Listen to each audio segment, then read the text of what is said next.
These developments are run by the St. Louis Housing Authority. This is a far cry from the crowded, collapsing tenements that many of these people have known.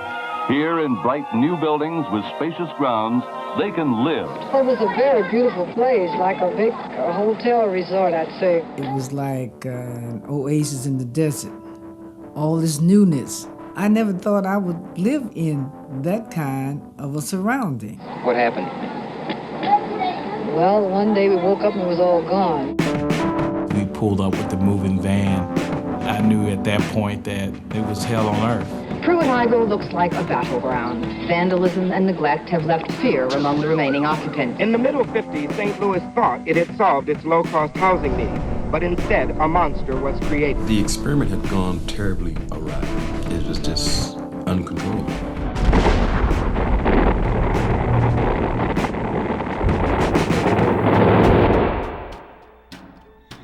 Pruitt-Igoe is such a symbol that we tend to forget that it is no different than the city that surrounded it. What happened to St. Louis was tragic, but that's simply not how we've told the story. Pruitt-Igoe was always fighting against this terrible riptide of destruction in the midst of an economy that was dying. The strong, tightly knit communities and families in which I grew up had begun to shatter, and it wasn't there. And it was one of the most tragic things I've seen. It seemed to me that we were being penalized for being poor. That caused so much anger.